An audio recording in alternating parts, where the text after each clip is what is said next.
చూస్తున్నటువంటి మన ముద్దుల మామయ్య సమరసింహారెడ్డి నరసింహనాయుడు నిప్పురవల పనపూతల పట్టుకు వచ్చేస్తున్నటువంటి నందమూరి బాలయ్యకి స్వాగతం పలుకుదామా? జై బాలయ్య,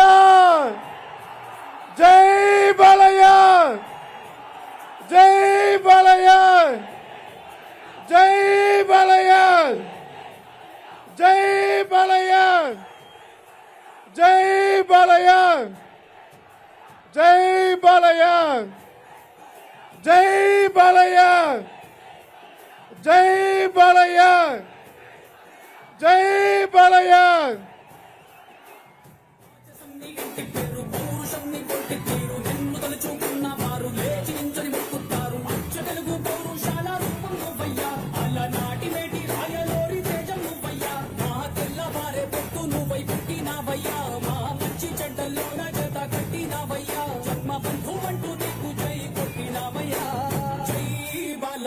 జై బాలయ్య, జై జై బాలయ్య, జై బాలయ్య, జై బాలయ్య, జై బాలయ్య.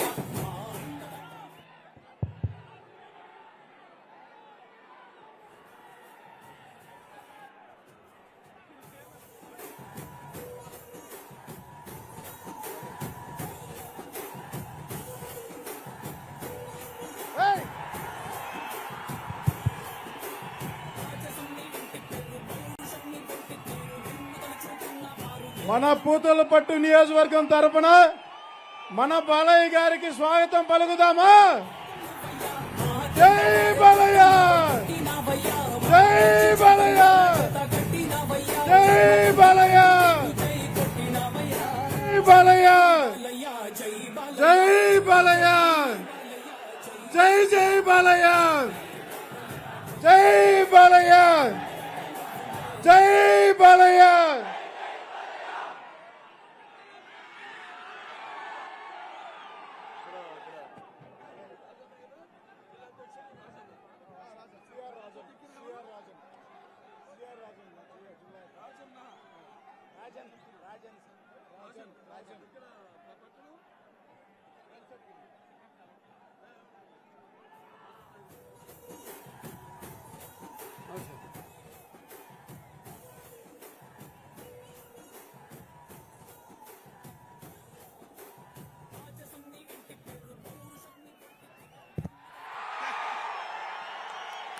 శుభం. అది తిప్పి పట్టుకునేదాకా టెన్షన్.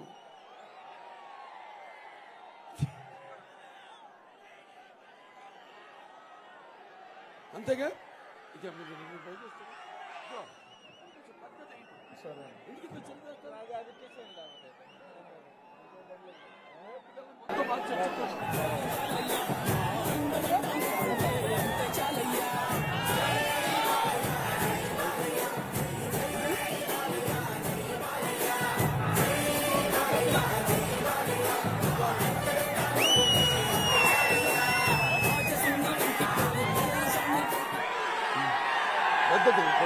బెంచ్ వీలైతే తెప్పించండి.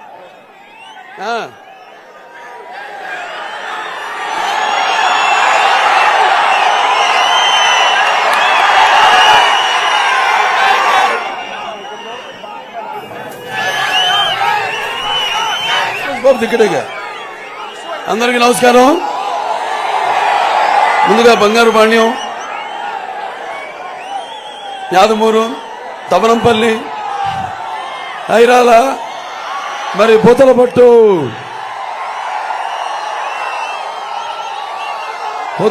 తెలుగుదేశానికి ఆ పట్టుబీడని విక్రమార్కుడిలాగా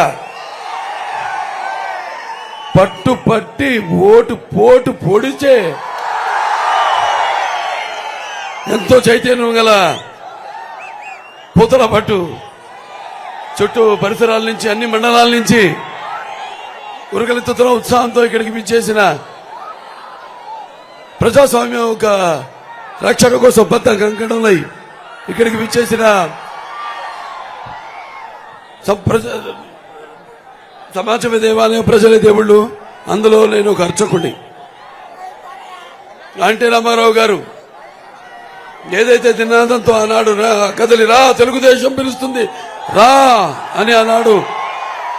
అలా ఆయన బాటలోనే నడుస్తూ అటు సినీ రంగంలో అలాగే ఇటు రాజకీయ రంగంలో 2 సార్లు గెలిచాను. హిందూపూర్ నుంచి ఎమ్మెల్యేగా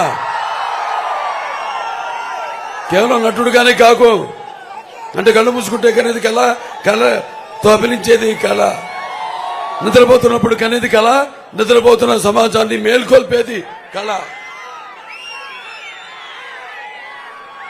అటువంటిది అలాగే ఎక్కడికి వెళ్ళినా మహిళలు ఆడపడుచులు వాళ్ళంతా కూడా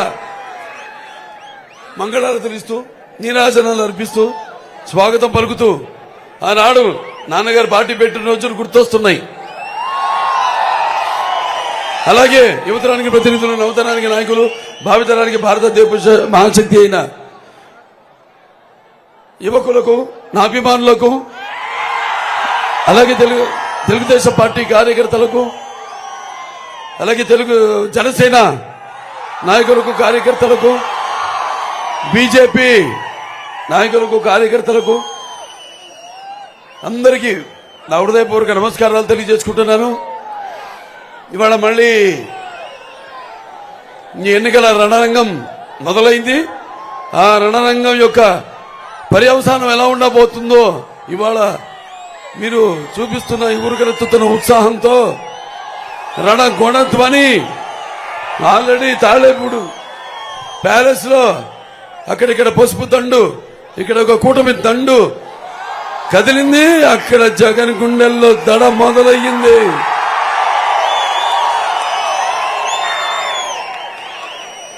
ఇవాళ ఒకసారి గతాన్ని, ఎందుకంటే నాకు ఇంత ధన్యమైన జన్మనిచ్చి నన్ను మీ అందరి గుండెల్లో ఆయన ప్రతిరూపంగా నిలిపినందుకు, మరి కారణ జన్ముడు, యుగ పురుషుడు, విశ్వవిఖ్యాత నట సార్వభౌమ, విశ్వానికి నట విశ్వరూపం ఎలా ఉంటుందో చూపించిన కారణ జన్ముడు, నా తండ్రి, నా దైవం, నా గురువు, అలాగే పేదవాడి ఆఖరు తెలిసిన అన్న, అలాగే జనం భవితకు భవిష్యత్తు ఇచ్చిన అమ్మ, అలాగే ఆయనకు అండగా ఉన్న ఆడపడుచులకు ఆర్థిక సహాయం అందించిన అన్న అయిన నందమూరి తారక రామారావు గారిని తలుచుకోవాల్సిన అవసరం ఉంది. ఎందుకంటే ముఖ్యంగా ఇప్పుడున్న పరిస్థితులు, ఎన్టీఆర్ అంటే కేవలం నందమూరి తారక రామారావు గారు మాత్రమే కాదు. ఎన్టీఆర్ అంటే ఎన్నంటే ఒక నటనాలయం, ఆయన ఇల్లు ఒక నటనాలయం, అందులో ఆయన ఒక నటరాజ నరసింహుడు, థియేటర్ తారమండగంలోని తారక తారకుడు, ఆరంటే రాజర్షి రారాజు, రాజకీయ దురంధర యుగంధరుడు, రమణీయ కమనీయ సౌమ్య గుణతాముడు. అందుకే ఎన్టీఆర్ అంటే నటుడు నిర్వచనం, ఎన్టీఆర్ అంటే ఒక నవరసాలకు ఒక అలంకారం, ఎన్టీఆర్ అంటే నటనకు ఒక విశ్వవిద్యాలయం, ఎన్టీఆర్ అంటే ఒక నవశకానికి ఆనంద మంత్రం, ఎన్టీఆర్ అంటే నవ జాతికి దైవ సమానం, ఎన్టీఆర్ అంటే నానా జాతులకు దైవ స్వరూపం. అలాగే ఎన్టీఆర్ అంటే యువతరానికి ఒక ఆదర్శం, ఎన్టీఆర్ అంటే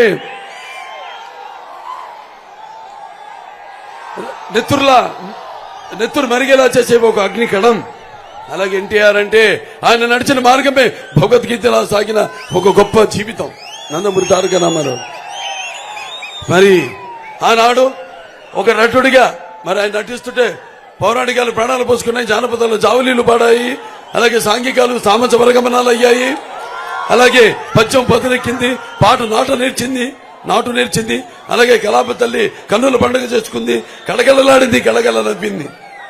మరి అటువంటి మొకటం లేని మహారాజు ఎవరైతే మీ అందరి చేత ఒక భగవంతుడిగా దేవుడిగా కొలవబడ్డాడో ఆయనే ఆనాడు తెలుగుదేశం పార్టీ పెట్టి మరి ప్రతి బిడ్డ, ప్రతి తెలుగు మట్టి గడ్డ కూడా నేను తెలుగువాడిని పౌరుషంగా చెప్పుకునే దమ్ము, ధైర్యం, తెగువ, సత్తువ, అలాగే అహంకారానికి బదులు పెట్టి తానబెట్టి బయటకు వచ్చి చెప్పగలిగే ధైర్యం ఇచ్చిన ఒక తెలుగు తేజం నందమూరి తారక రామారావు గారు.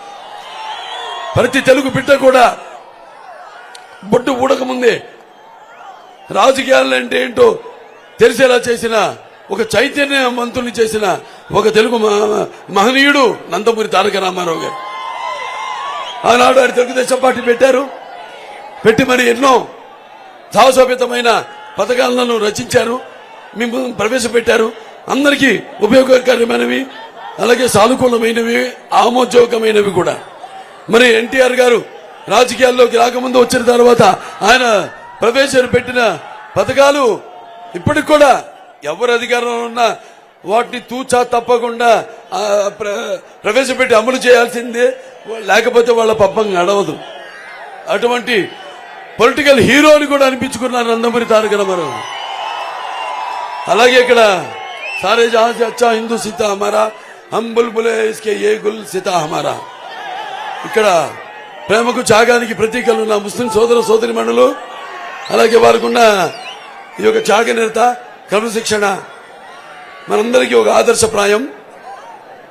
అలాగే తెలుగుదేశం ఎప్పుడు ముస్లింల పట్ల ఎప్పుడు ఒక ప్రత్యేకమైన శ్రద్ధ కనబరుస్తూనే ఉన్నది.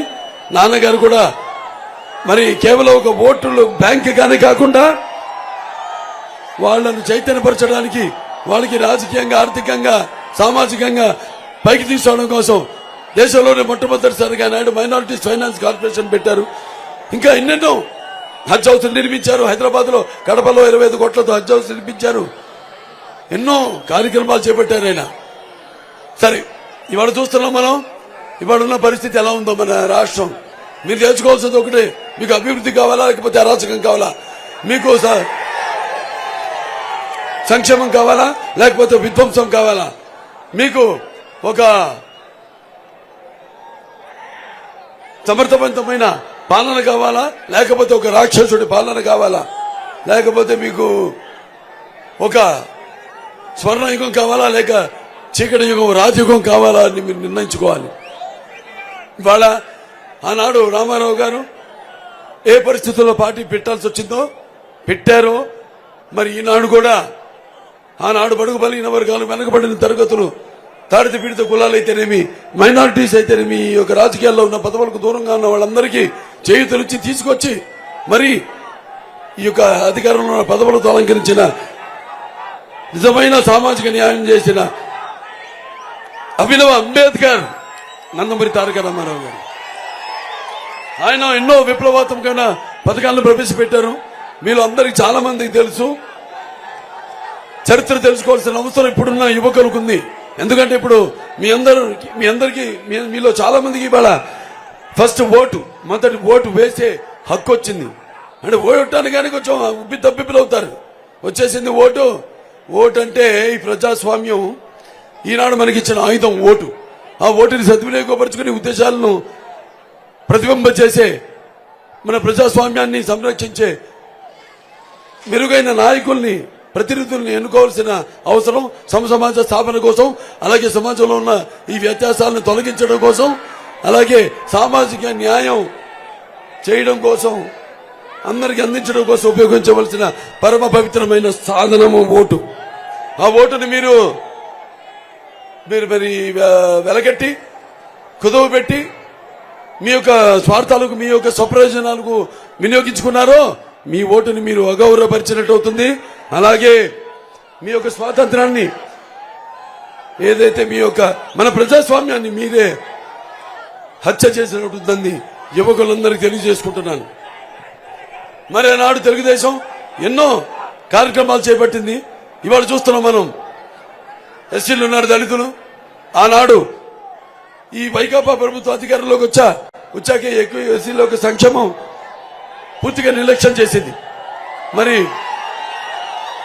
చేసి అలాగే కేవలం వాళ్ళ చిత్రాంశాలు చేసే సంఘటనలు ఎక్కువ కనిపిస్తున్నాయి మనకి. మనం చూసాం. ఏదైతే కోవిడ్ సమయంలో ఈ యొక్క మాస్క్ అడిగితే విపత్కర పరిస్థితుల్లో డాక్టర్ సుధాకర్ గారిని ఎలా మానసిక క్షోభ పెట్టి ఆయన మరణానికి కారణమైందో ఈ వైకాపా. అలాగే చచ్చి రామకృష్ణ గారు, ఆయన మీద లేనిపోని కేసులు పెట్టి ఆయన కూడా మానసిక క్షోభ పెట్టింది ఈ వైకాపా ప్రభుత్వం. అలాగే ఆయన ప్రభుత్వం యొక్క ప్రభుత్వాన్ని వ్యతిరేకిస్తే వాళ్ళని భయోందనలకు గురి చేయడం, అలాగే ఎంతో మంది పేద దళితుల్ని శిరోమిండనం చేయడం జరిగింది. ఉండనే అలాగే ఈ వైకాపా ఎమ్మెల్సీ అయిన అనంతబాబు దళితుడైన తన కార్ డ్రైవర్ను హత్య చేసి డోర్ డెలివరీ చేయడం జరిగింది. అలాగే రాజధాని గురించే ఎవరైనా నాయకులతో పిలిస్తే వాళ్ళ మీద ఎస్సీ ఎస్టీ కేసులు పెట్టడం, ఇలా మరి వాళ్ళ ఆనాడున్న ఏదైతే అంబేద్కర్ విదేశీ విద్య ఉందో దాని పేరే మార్చేశాడు. అసలు ఏమీ లేదు, ఒక్కడిని పంపాడా ఈ 5 సంవత్సరాల విదేశాలకి? అసలు ఈ ఎస్సీ సప్లాన్నే మొత్తం ఎత్తేశాడు. ఆనాడు తెలుగుదేశం ప్రభుత్వం అధికారంలో ఉన్నప్పుడు మరి ఈ పేద ఎస్సీ ఎవరు విద్యార్థులు ఉన్నారో వాళ్ళందరికీ సబ్సిడీ లేని రుణాలు ఇచ్చి మరి వాళ్ళకు ఇన్నోవా కార్లు ఇచ్చి మరి ఆనాడు వాళ్ళకి ఉద్యోగ కల్పన ఇవ్వడం జరిగింది, దారి చూపడం జరిగింది. అలాగే ఎవరైతే ఈ దళిత యువ పారిశ్రామికవేత్తలు ఉన్నారో ఏపీఐఐసి ద్వారా వాళ్ళకి 1 కోటి రూపాయల ఆర్థిక సహాయం చేయడం జరిగింది. రేపు తెలుగుదేశం పార్టీ మళ్ళీ అధికారంలోకి రాగానే వెంటనే ఈ యొక్క అంబేద్కర్ విదేశీ విద్యను మళ్ళీ అమలు చేస్తాము. అలాగే ఈ యొక్క ఏదో మైనారిటీస్ మన ఎస్సీ ఫైనాన్స్ కార్పొరేషన్ ఉందో దాని ద్వారా రుణాలు ఇస్తాము. అలాగే బెస్ట్ అవైలబుల్ స్టడీస్ ఇస్తాము. అలాగే ఈ యొక్క సివిల్ సర్వీసెస్కి వెళ్లే వాడికి ఉచితమైన ట్రైనింగ్ ఇస్తాము. అలాగే ప్రతి ఎస్సీ కుటుంబం, పేద ఎస్సీ కుటుంబానికి 2 ఎకరాల కొనుగోలు భూమిని ఇస్తామని మీ అందరికి తెలియజేసుకుంటున్నాను. ఇలా ఎన్నెన్నో కార్యక్రమాలు ఇంతకుముందు చేపట్టాము. ఆనాడు రిజర్వేషన్ల విషయం అయితేనేమి, మహిళలకు మరి ఆస్తిలో సమాన హక్కు అయితేనేమి, లేకపోతే కిలో బియ్యం 2 రూపాయలు, ఈనాడు ఏదో ఆహార భద్రత అంటున్నాం. ఆనాడు నేను చెప్పా పేర్లు మార్చి ఆయన ప్రవేశపెట్టిన పథకాలు కొనసాగించాల్సిందే, అమలు చేయాల్సిందే తప్ప లేకపోతే వాళ్ళకి అడ్రస్ ఉండదు. ఇవాళ ఆహార భద్రత అంటే ఏంటి? ఆనాడు ఎన్టీ రామారావు దేశంలో మొట్టమొదటిసారిగా కిలో బియ్యం 2 రూపాయలకి ఇచ్చారు. ఆడవాళ్ళకి ఆస్తులు సమానంగా ఇచ్చారు. అలాగే పింఛను మొదలు పెట్టింది ఆయనే. వృద్ధాప్య పింఛం 20 రూపాయలు, అప్పుడు 30 రూపాయలు ఇవ్వడం జరిగింది. అలాగే రైతులకు 50 రూపాయలకి 1 యూనిట్ కరెంటు. అలాగే భూమి శిస్తు రద్దు చేశారు. అలాగే మహిళలకి మరి ఉద్యోగాల్లో, రాజకీయాల్లో వాళ్ళకి 33% రిజర్వేషన్. అలాగే బీసీలకి 9% రిజర్వేషన్. అలాగే బీసీలకి 20% రిజర్వేషన్ ఆనాడు ఉద్యోగాల్లో రాజకీయంగా ఆయన కల్పించడం జరిగింది. అలాగే ఎస్సీలు ఎస్టీలు ఉన్నారు, వాళ్ళకి 14 నుంచి 15. అలాగే మహిళలకి ఏమో 4, ఎస్టీలకేమో 4 నుంచి 6% ఆనాడు రిజర్వేషన్ ఇవ్వడం జరిగింది ఎన్టీ రామారావు గారు. అలాగే మండలాలు ఏర్పాటు చేశారు, ప్రజల వద్దకు పాలన తీసుకొచ్చారు. అలాగే ఈ యొక్క గ్రామాల క్రాంతి పథకం అంటే సర్వోన్నతముఖ అభివృద్ధి కోసం ఆనాడు ఆయన ఈ యొక్క గ్రామాల అభివృద్ధికి మౌలిక సదుపాయాలు కలగజేయడం కోసం ఆయన ఒక విప్లవం తీసుకొచ్చారు. అలాగే ఈ యొక్క రైతుల కోసం వాళ్ళందరూ పండించింది ఒకే చోట వాళ్ళకి స్థిరీకరణ ఒక ఫండ్ని ఏర్పాటు చేసి ఇక్కడ ఉంది. వాళ్ళు చూస్తున్నాం మనం, ఇక్కడ మనకు బాగా తెలిసింది పాడి మామిడి. మరి ఇక్కడ మామిడి పరిస్థితి చూస్తున్నాం ఇవాళ. ఇవాళ మామిడికాయ బంగినపిల్లి గడ్డ తర్వాత అంత మేలు రకమైన రుచికరమైన మామిడిని ఇక్కడ పండిస్తారు రైతులు.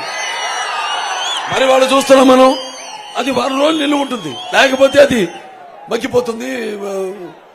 మరి దానికి తెలుగుదేశం ప్రభుత్వం అధికారంలో ఉన్నప్పుడు 1 వారం రోజుల్లో ప్రొక్యూర్మెంట్ రేట్ ఇచ్చి, అంటే ఉన్న రేటు కంటే కూడా దానికి అదనంగా 6 రూపాయలు ఇచ్చి దాని ప్రభుత్వం కొనుగోలు చేసేది మిగిలిపోయిన పంటని. మరి వాళ్ళు చూస్తున్నాం, చేస్తామన్నారు. ఈ 5 ఏళ్లలో ఒక్కడి దగ్గర నుంచి అయినా ఈ పంటను వాళ్ళు కొన్నారా అని అడుగుతున్నాను. మీకు గిట్టుబాటు ధర ఇచ్చారా అని అడుగుతున్నాను. ఒక ధర స్థిరీకరణ, ఒక ఆర్థిక ప్రణాళికను రూపొందించారా అని అడుగుతున్నాను. మరి ఆనాడు మరి ఎన్టీ రామారావు మండలాలు ఏర్పాటు చేశారు ప్రజల వద్దకే పరిపాలనని. అలాగే ఎన్నో గురుకుల పాఠశాలలు అయితేనేమి, జూనియర్ కాలేజీలు అయితేనేమి, కేంద్ర విద్యాలయాలు అయితేనేమి, సంక్షేమ హాస్టల్స్ అయితేనేమి, ఇవన్నీ కూడా ఎన్నో క్యాపిటేషన్ ఫీజు రద్దు చేసి వీళ్ళంతా కూర్చోండి మీరు అడ్డంగా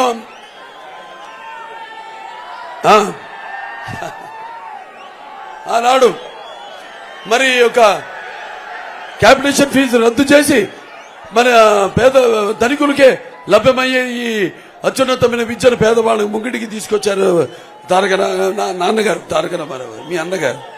ఆ తర్వాత ఈ యొక్క ఏదైతే మండలాలకు ఏర్పాటు చేశారో ఆ మండల కమిషన్ కూడా ఏర్పాటు చేసి ఈ యొక్క మండల ఒక సిఫార్సును కూడా ఆయన అమలు చేయడం జరిగింది. అలాగే ఎస్సీ కమిషన్ ఆ రోజు అదేది మన సర్కారియా కమిషన్ ఆనాడు ఏర్పాటు చేసి మరి దాని ద్వారా వాళ్ళ యొక్క సిఫార్సులు కూడా అమలు చేసి మరి దేశంలోనే ఎన్డీఏ చైర్మన్గా ఉన్నప్పుడు ఆయన మొత్తం దేశ రైతుల గురించి ఆలోచించి రైతే దేశానికి వెన్నెముక అని ఆనాడు ఆయన మొత్తం దేశంలో ఉన్న రైతులందరూ కూడా విపి సింగ్ గారు ప్రధానమంత్రిగా ఉన్నప్పుడు 11,000 కోట్ల రూపాయలు మొత్తం రైతులకి మాఫ్ చేయడం జరిగింది, రుణాలు మాఫ్ చేయడం జరిగింది. ఇలాంటివి ఎన్నెన్నో కార్యక్రమాలు చేపట్టాం.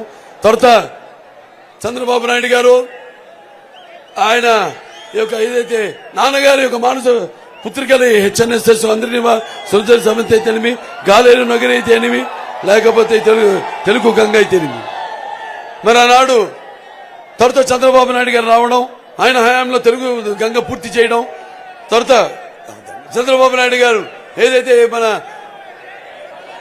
రామారావు గారి మానస పుత్రిక అయిన తెలుగుదేశాన్ని అదే క్రమశిక్షణతో ముందుకు నడుపుతున్నారు. ఇవాళ తెలుగుదేశం పార్టీకి ఉన్న కార్యకర్తలు ప్రపంచంలోనే ఏ పార్టీకి లేరు లేరు లేరు అందులో ఎటువంటి సంశయం లేదు. మరి పార్టీ కష్టకాలంలో కూడా పార్టీ జెండాలు మోస్తూ ఇక రేయి పగలు అనక ఎండ వాన అనకుండా మరి ప్రాణాలకు సైతం పణంగా అడ్డుపెట్టి మీరు పార్టీని ముందుకు నడిపిస్తున్నారు. ఆనాడు ఎంతో మంది కార్యకర్తల నుంచే ఎంతో మంది నాయకులుగా తయారయ్యారు, సుశిక్షితులైన నాయకులుగా.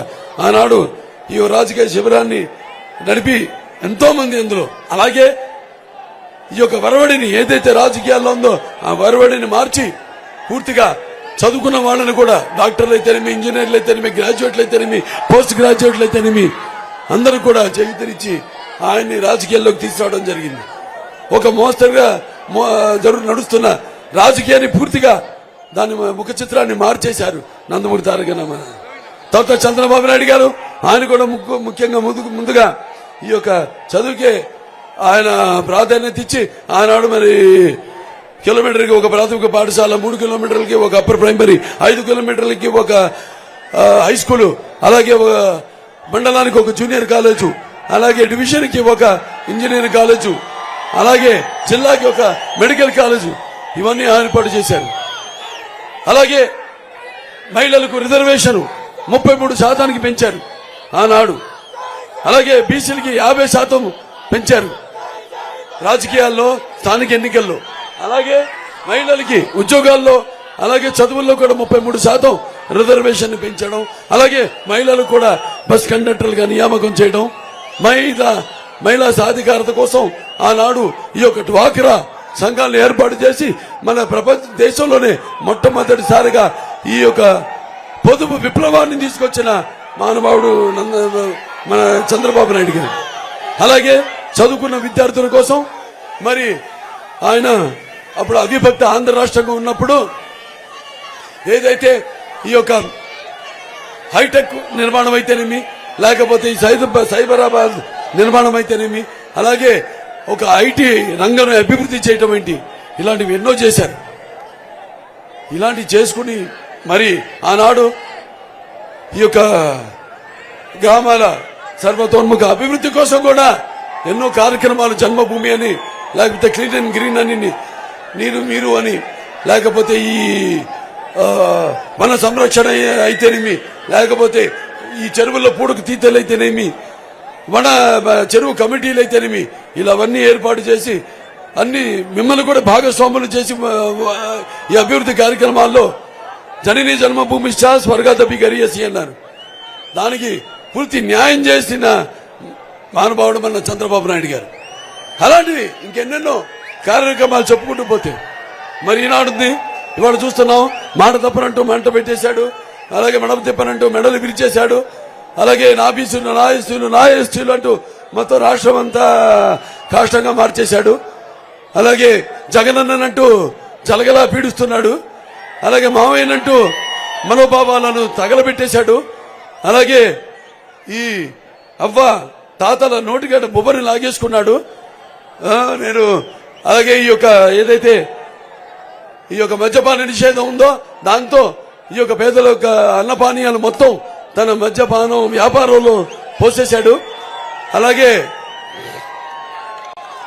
నవరత్నాలు అంటూ నవనాడులను కృంగదీశాడు.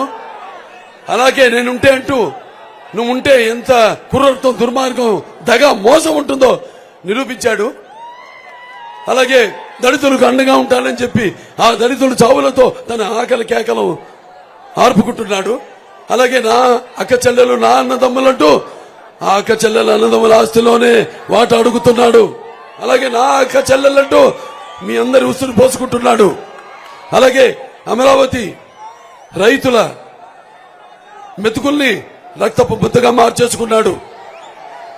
అలాగే రాష్ట్రానికి ఏదో ముఖ్యమంత్రినంటూ దినగంత్రి పాలన చేస్తున్నాడు. నాయకుడినంటూ నయవంచుడుగా మారాడు. ఇలా మొత్తం వీళ్ళు చూస్తున్నాం. ఇక్కడ స్థానికంగా చూస్తే మరి ఎంతో నాణ్యమైన ఇక్కడ పాడి మామిడి అని చెప్పాను. అలాగే ధరలు మనం చూస్తున్నాం, ఆకాశానికి అట్టుకున్నాయి. అటు చూస్తే మనకేమో విద్యుత్ ఛార్జీలు 7 సార్లు పెంచాడు, ఆర్టీసీ ఛార్జీలేమో 5 సార్లు పెంచాడు. అలాగే పెట్రోల్ ధరలు అయితేమి, డీజిల్ ధరలు అయితేనేమి, ఇంటిపై పన్ను, నీటిపై పన్ను, ఆస్తిపై పన్ను, చివరికి చెత్త మీద కూడా పన్ను వేసి నాడులను విరగదీశాడు ఈ సమాజాన్ని. మరి ఇంకా చూస్తున్నాం మనం ఇక్కడ స్థానికంగా చూస్తే ఇక్కడ పాలు, అలాగే పాడి మామిడి అని చెప్పాను, మామిడి సంగతి చెప్పాను. ఇంకా పాడి దగ్గరికి వద్దాం. ఈ పాడి ఇక్కడ ఏదైతే విజయ డైరీ ఉందో ఎప్పటి నుంచో ఎంతో నాణ్యమైన పాలని అందరి నుంచి సేకరిస్తూ రైతుల దగ్గర నుంచి వాళ్ళకి తగిన రేటు అందిస్తూ మళ్ళీ అందరికీ సరఫరా చేస్తుంటే ఇక్కడేమో ఇప్పుడు ఈ యొక్క ఏదైతే ఈ ఒక ఇక్కడ గుజరాత్ అమూలు వాళ్ళకి మొత్తం కట్టబెట్టి ఏది మొత్తం 635 కోట్ల విలువైన ఆస్తిని 30 కోట్లకి, అది కూడా 99 సంవత్సరాలు లీజుకి ఇవ్వడం జరిగింది. అది ఇక్కడ జరుగుతుంది. అలాగైతే అమరరాజా బ్యాటరీ కంపెనీ ఉందో వాళ్ళ ఏదైతే 250 ఎకరాలు అంటే ఒక 9,000 కోట్ల రూపాయలతో వాళ్ళు ఇక్కడ పెట్టుబడులు పెట్టడానికి వస్తే వాళ్ళని మానసికంగా క్షోభ పెట్టి అన్ని రకాలుగా మొత్తం వాళ్ళు ఇక్కడ ఈ ప్రాంతాన్ని వదిలి వెళ్ళిపోయారు. మెడ్రాస్కి వెళ్ళి అక్కడ పెట్టుకున్నారు అమరరాజా తమిళనాడులో. ఇలా ప్రతి అందరినీ కూడా నిర్వీర్యం చేయడం. అలాగే ఇక్కడ గ్రనైట్ బ్లేడ్లు 40,000 రూపాయలు కప్పని చెల్లించాల్సిందే ఈ పెద్దిరెడ్డి రామచంద్రరెడ్డికి. చెల్లించలేక వాళ్ళందరూ వాళ్ళ గ్రనైట్ కంపెనీలు వాళ్ళకి అప్పచెప్పేసి వెళ్ళిపోయారు ఇక్కడి నుంచి. ఇలా చూసుకుంటూ పోతే మొత్తం అన్ని ఏదైతే ఇక్కడ వ్యవస్థలు ఉన్నాయో ఇక్కడ ఎమ్మెల్యే చూస్తేనేమో ఎక్కడ చూసినా వాళ్ళు భూ కబ్జా, లేకపోతే బెదిరింపులు, ఉద్యోగాలు అమ్ముకోవడాలు, ఇవి వీళ్ళు చేసే అరాచకాలు.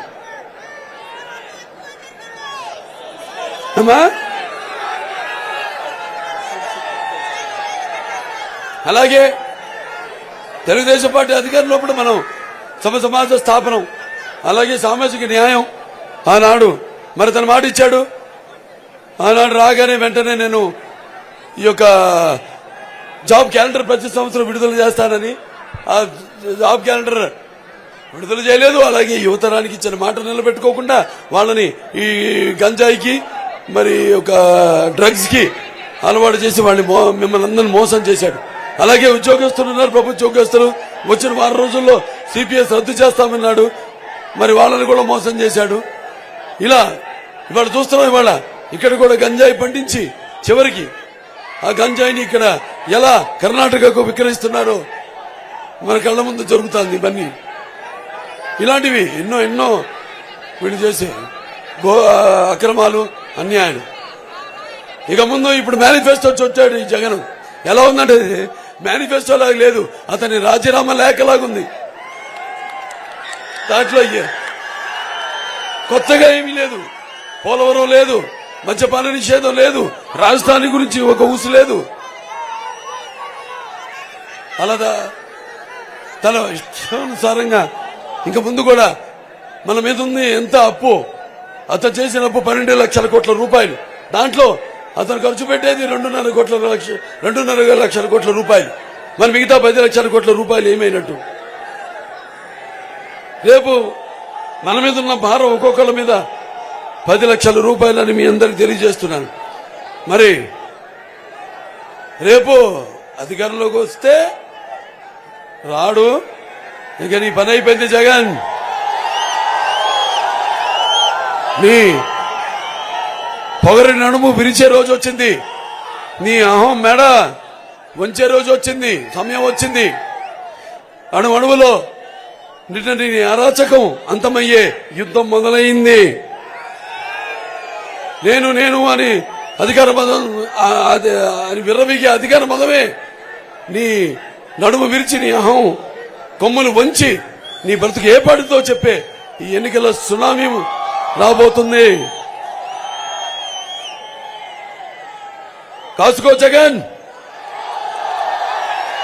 ఎలా ప్రజల తీర్పు నేరుగా నీ గుండెను కొడుతుందో, ఇన్నాళ్ళు జనంకి నువ్వు పెట్టిన ఆవేదన ఎలా నీ నవనాడులను కృంగతీస్తుందో కాసుకో. కళ్ళు మూసుకుపోయి ఒళ్ళు పరిచి తన ఇష్టానుసారంగా ప్రజలను కష్టపెట్టి గట్టిగా మట్టి కనిపించి మరి చేసిన దుర్మార్గానికి ప్రజలంతా ఒక్కటై నిష్ఠాను దీక్షగా తిప్పి కొట్టి ఎలా అందరూ వాళ్ళ ఆత్మాభిమానాన్ని, వాళ్ళ ఆత్మ గౌరవాన్ని ఎలా అకుటి దీక్షతో కాపాడుకుంటారో చూసుకో జగన్. అలాగే నీ నరం నీ అణువు ప్రతి రక్తపు పొట్టు కూడా నీ అపజయాన్ని అంగీకరించి నిన్ను చీకొట్టేలా చేసి పట్టి ఓటు అని పోటు ఎలా పొడుస్తారో కాసుకో జగన్. మళ్ళీ ఈనాడు సూపర్ 6 మేనిఫెస్టోతో మేము ముందుకు వచ్చాము. మహిళలు మీరు గుర్తుపెట్టుకోవాలి ముఖ్యంగా. ఎందుకంటే వినాస్త్రీయం జననం నాస్తి, వినాస్త్రీయం గమనం నాస్తి, వినాస్త్రీయం జీవం నాస్తి, వినాస్త్రీయం సృష్టి రేవ నాస్తి.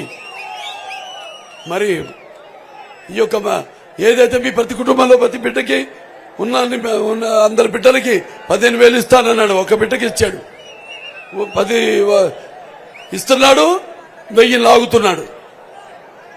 ఇవాళ మీకోసమని మరి ఇంత 15 సంవత్సరాలు 20 సంవత్సరాలు మనం వెనకబడిపోయాం. మన రాష్ట్రం ఆనాడు 15,000 కోట్ల రూపాయలతో మనం అవిభక్త ఆంధ్ర రాష్ట్రం విభజించబడ్డప్పుడు ఆంధ్ర రాష్ట్రంగా మనం కట్టుబట్టలతో ఒక రాజధాని లేని ఒక రాష్ట్రంగా వచ్చాం. ఆ 17,000 కోట్ల రూపాయలని చంద్రబాబు నాయుడు గారు భర్తీ చేయడం జరిగింది. అలాగే ప్రతి ఒక్కరి తెల్లసారి ఆదాయాన్ని కూడా పక్క రాష్ట్రాలతో పోటీగా వాళ్ళని మించి కూడా ముందుకు తీసుకెళ్లిన మహానుభావుడు చంద్రబాబు నాయుడు గారు. ఆయన విజన్ ఆనాడు 2020 విజన్తో మీ ముందుకు వచ్చారు. మరి ఆయన విజన్ ప్రపంచ దేశానికి ఒక ఆదర్శం. మరి ఈనాడు ఈ యొక్క సూపర్ 6 దాంతో వచ్చాం.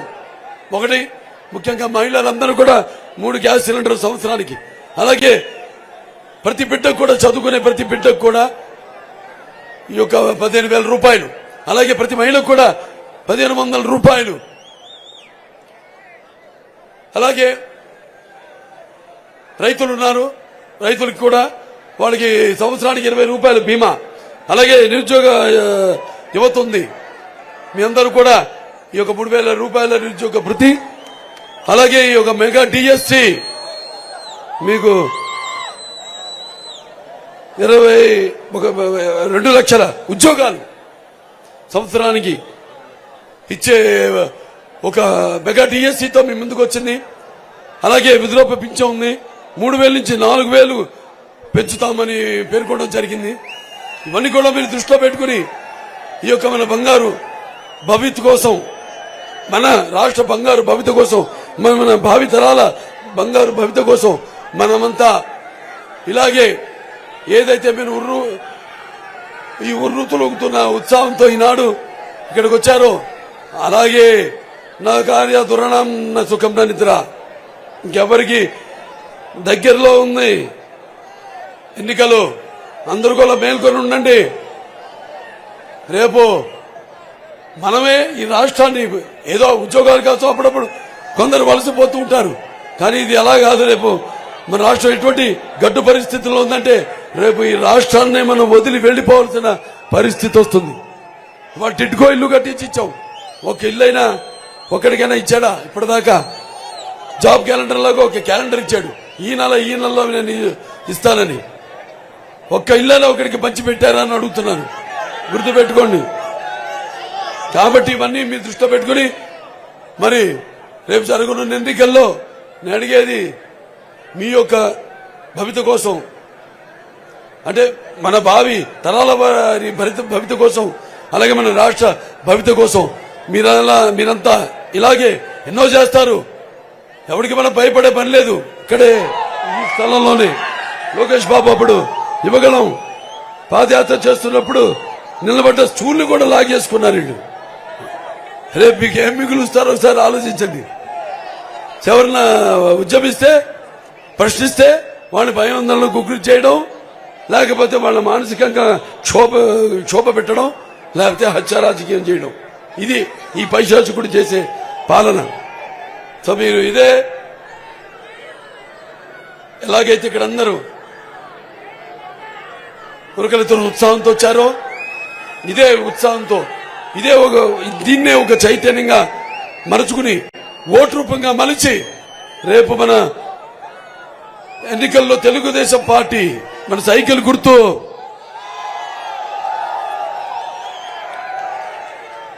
ఓటేసి మన తెలుగుదేశం పార్టీ శాసనసభ అభ్యర్థి అయిన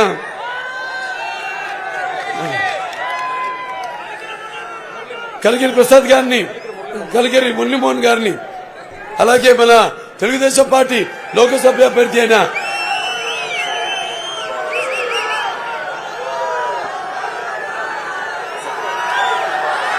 ప్రసాద్ రావు గారిని అత్యధికమైన మెజారిటీతో ప్రజాస్వామ్యానికి గెలుపు చేకూర్చవలసిందిగా కోరుకుంటూ మీ యొక్క మళ్ళీ మన చరిత్ర రాయాలన్నా మేమే, సృష్టించాలన్నా మేమే, దాన్ని తిరిగి రాయాలన్నా మేమే. కాబట్టి మళ్ళీ మన పునర్వైభవం తీసుకోవాలి మన రాష్ట్రానికి, మన జాతికి, అలాగే మన ముందు తరాల వారికి ఒక మంచి బాట వేయాలని మనస్ఫూర్తిగా కోరుకుంటూ నేను సెలవు తీసుకుంటున్నాను.